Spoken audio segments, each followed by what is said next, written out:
രാത്രി ചിലപ്പോൾ നല്ല ഉറക്കമായിരിക്കും. അങ്ങനെ ഇരിക്കെ ഫോണിന്റെ അലാറം 5:30 മണിക്ക് ശബ്ദിക്കും. 5:30 മണിക്ക് ശബ്ദിച്ചാൽ ഫോൺ കുറച്ച് അകലെ മേശപ്പുറത്താണ് വെക്കുക. എണീറ്റിട്ട് അതിന്മേൽ കയറുന്നത് സ്വിച്ച് ഓഫാക്കണ്ടേ? ശബ്ദം വീണ്ടും വീണ്ടും അലാറം അടിക്കും. അപ്പൊ മനസ്സ് പറയും, നാളെ വിളിക്കുന്നത് കുറച്ചുകൂടി കട്ടിലിന്റെ അപ്പുറത്ത് തന്നെ വെക്കാം, എന്നാ കിടക്കണ വൃത്തിയിൽ വെച്ചിട്ട് വിരൽ അമർത്താലോ. പിന്നെ മനസ്സ് പറയും വേണ്ട, അപ്പൊ പിന്നെ വിരൽ അമർത്തിട്ട് അവിടെ ഒന്നുകൂടി ഉറങ്ങും. അതുകൊണ്ട് ആ എണീക്കാൻ ബുദ്ധിമുട്ടിയാലും വേണ്ടില്ല, ഫോണിനോട് ചെയ്തു. ഫോൺ ഇതിങ്ങനെ കൃത്യമായിട്ട് അടിക്കുന്നത് എങ്ങനെയാണ്? അത് പ്രോഗ്രാം ചെയ്ത് വെച്ചിരിക്കുകയാണ്. ദിവസേന ഇങ്ങനെ അലാറം അടിക്കുന്നതുകൊണ്ട് നമ്മൾ അത്ഭുതമല്ല എന്ന് പറയണ്ട, അത് പ്രോഗ്രാം ചെയ്ത് വെച്ചിരിക്കുകയാണ്. അങ്ങനെയാണെങ്കിൽ ഈ ഭൂമിയിൽ കാണുന്ന എല്ലാ കാര്യങ്ങളും പ്രോഗ്രാം ചെയ്തു വെച്ചാലേ. പ്രസവ സമയം അടുത്ത പൂച്ച കറങ്ങി കറങ്ങി ഇങ്ങനെ നോക്കുകയാണ്. പ്രസവിക്കും, കുട്ടികളുണ്ടാവും, ആ കുട്ടികളുടെ സുരക്ഷ നോക്കണം. അതിന് പറ്റുന്നൊരു സ്ഥലമുണ്ടോ?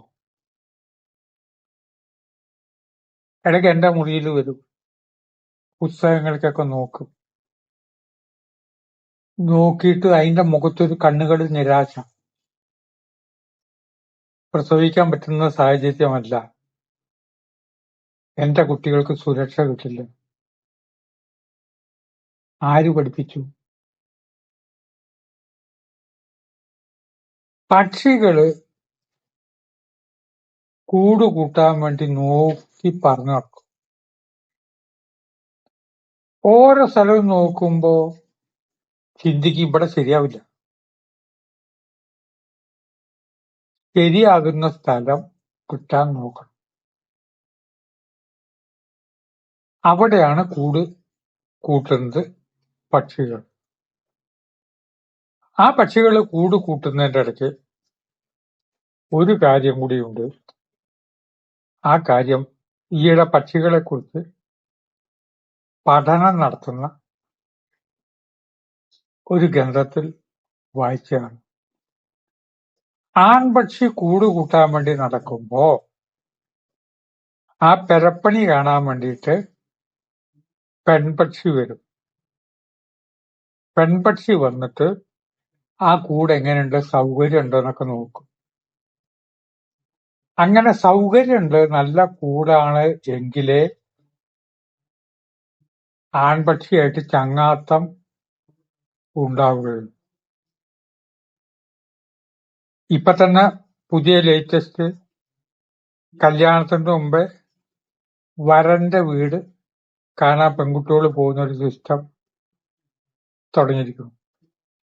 ഞാൻ പോയി ജീവിക്കേണ്ട വീടല്ലേ, നല്ല സിസ്റ്റം. വരന്റെ വീട് ആദ്യമേ പോയി കണ്ടുവരും.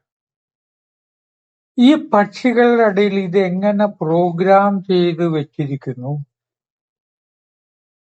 ആചാര്യന്മാര് പറഞ്ഞു, മുൻകൂട്ടി പ്രോഗ്രാം ചെയ്താണ് ഈ പ്രപഞ്ചം. ദേശാടന കിളികൾ വരണു, ആര് പറഞ്ഞു അവരോട് ഇങ്ങോട്ട് വരാൻ? എത്രയോ കിലോമീറ്റർ ദൂരം യാത്ര ചെയ്തിട്ടാണ്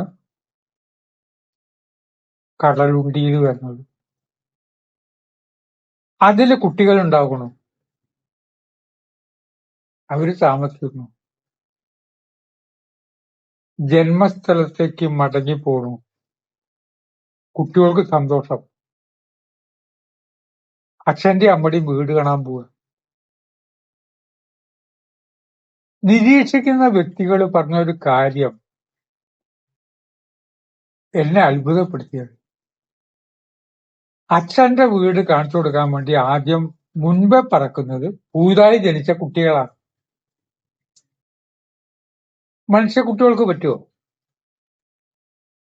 മനുഷ്യ കുട്ടിക്ക് 10 വയസ്സായി. അച്ഛന്റെയും അമ്മയുടെയും സ്ഥലം വയനാട്ടില് മീനങ്ങാടിയിലാണെന്ന് വെക്കുക. മീനങ്ങാടിയിൽ ബസ് ഇറങ്ങി. അച്ഛാ വരൂ. ആ വീട് വരെ ആ കുട്ടി മുമ്പിൽ നടക്കുമോ? കുട്ടിക്കറിയോ? ദേശാടന കിളികൾക്ക് കഴിയുന്നുണ്ടല്ലോ. ഏറ്റവും വലിയൊരു കാപട്യമല്ലേ കൂട് പണിയാതെ വേറൊരു പക്ഷിയുടെ കൂട്ടിൽ മുട്ടയിടുന്നത്? നിയമത്തിനും നീതിക്കൊക്കെ നിരക്കാത്ത കാര്യമാണ് ആലോചിച്ചത്. ഈ കള്ളത്തരം ആരാണ് പ്രോഗ്രാം ചെയ്തു വെച്ചത്? കുയിലുകൾക്ക് പ്രശ്നമില്ല മുട്ടയിടാൻ. കാക്കയുടെ കൂട്ടിലേക്ക് നല്ല കൂട് നോക്കും. ഈ കള്ളത്തരം പഠിപ്പിച്ച ആരാ? പ്രകൃതി. ആദ്യമേ പ്രകൃതി പ്രോഗ്രാം ചെയ്തു വെച്ചിരിക്കുന്നു ഈ കള്ളത്തരമാണ് നമ്മുടെ ഭാഷയാണ്. പ്രകൃതി മറുപടി പറഞ്ഞാൽ ഇതൊന്നും ആവില്ല മറുപടി. ഈ കാക്കയുടെ കൂട്ടില് മുട്ട ഇട്ടതിന് ശേഷം കുട്ടികൾ വിരിയുന്നു. ആ കുട്ടികൾക്ക് അമ്മ ഉണ്ടോ? ജനിച്ച ഉടനെ എനിക്ക് അമ്മ ഇല്ലല്ലോ എന്നൊരു വിഷമോ കരച്ചിലോ ഉണ്ടോ? ഇല്ല. തീർന്നില്ല. ഈ കുട്ടികള് കാക്കയുടെ കുട്ടികളെ തട്ടി താഴോട്ടും. ഈ കള്ളത്തരം ആരാ പഠിപ്പിച്ചു കൊടുത്ത്? ഈവിച്ചനെ തട്ടി താഴോട്ട് ഇടുന്നു. ഈ കുയിലിന്റെ കുട്ടിയാണ്. ഇതാര് പറഞ്ഞു? പറയാൻ കഴിയില്ല. പ്രകൃതിയിൽ ഓരോരോ കാര്യവും പ്രോഗ്രാം ചെയ്ത് വെച്ചിട്ടുണ്ട്. നമ്മുടെ സ്വഭാവം ഏറ്റവും അത്ഭുതം എന്താ അറിയോ? എത്ര തവണ പറഞ്ഞാലും ഒരു സ്വഭാവം മാറ്റില്ല. ശ്രദ്ധിച്ചിട്ടുണ്ടോ? എല്ലാരും പറയും 100 തവണ ഞാൻ പറഞ്ഞിട്ടുണ്ട്. സ്വഭാവം മാറ്റി. ഭാര്യയുടെ സ്വഭാവത്തിൽ ഒരു ചേഞ്ച് വരുത്താനും ഭർത്താവ് വിചാരിച്ചാൽ പറ്റില്ല. പറഞ്ഞു നോക്കാനല്ലോ.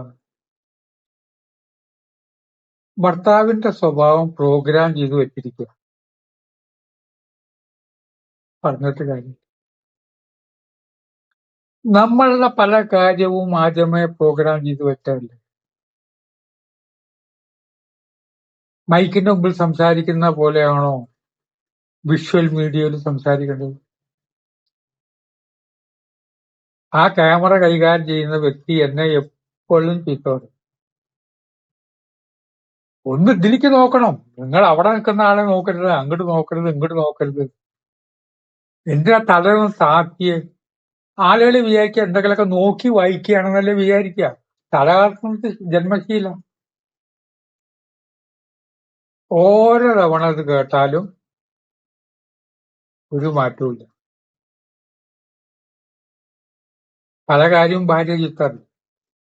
അതങ്ങനെ ചെയ്യണ്ട, അങ്ങനെ ചെയ്യണ്ട. കൈ ഇങ്ങനെ വെച്ചുകൊണ്ടല്ലേ അബദ്ധം ഉണ്ടായത്. ഈ പ്രോഗ്രാം ചെയ്ത് വെച്ചത് ആയതുകൊണ്ട് ഇത് ധന്യമീജത്ത് പറയാൻ കാരണം പല ദുഃഖത്തിനും മറുപടി ഇല്ല. മക്കള് പറഞ്ഞാൽ കേൾക്കില്ല. മകനെ ഇന്നതാക്കി മാറ്റണം എന്ന് പറഞ്ഞാൽ ശരിയാവില്ല. മകൻ ഇങ്ങനെയായി കാണണമെന്ന് ആഗ്രഹമുണ്ട്, അതിനു വേണ്ടി എന്ത് ത്യാഗം ചെയ്യാം. ശരിയാവില്ല. ചുറ്റുമുള്ളവര് നമുക്ക് വേണ്ടപ്പെട്ടവര് നല്ല കുടുംബജീവിതം നയിക്കണമെന്ന് നമുക്ക് ആഗ്രഹം ഉണ്ടാവില്ലേ? അവര് വായനക്കൊന്ന് ശ്രദ്ധിക്കണം. നമ്മൾ പറഞ്ഞു പോവില്ലേ? സ്നേഹം കൊണ്ട് പറഞ്ഞു പോവില്ലേ? ഏറ്റവും വലിയ ശത്രുത എന്താ അറിയോ? നല്ല ഉപദേശം കൊടുക്കുന്നതിന്. ഒരാൾക്ക് ഗുണമുണ്ടാകട്ടെ എന്ന് കരുതി വളരെ ശുദ്ധ മനസ്സോട് കൂടിയിട്ട് ഒരു കാര്യം പറഞ്ഞു കൊടുത്താൽ അത് ശത്രുതയായിട്ടല്ലേ കരുതുക? ഈ വ്യക്തിക്ക് അതുകൊണ്ട് വല്ല നോട്ടമുണ്ടോ? അത് ശത്രുതയായിട്ട് കരുതും. കേട്ട മൂന്നാമന്റെ മറുപടി രസം. എന്തിനാണ് അവിടെ അമ്മാമ്മ എന്നെ ചീത്ത അറിഞ്ഞിരുന്നത്? ചീത്ത അറിയ അമ്മാമ്മ ചീത്ത അറിഞ്ഞിട്ടൊന്നുമില്ല.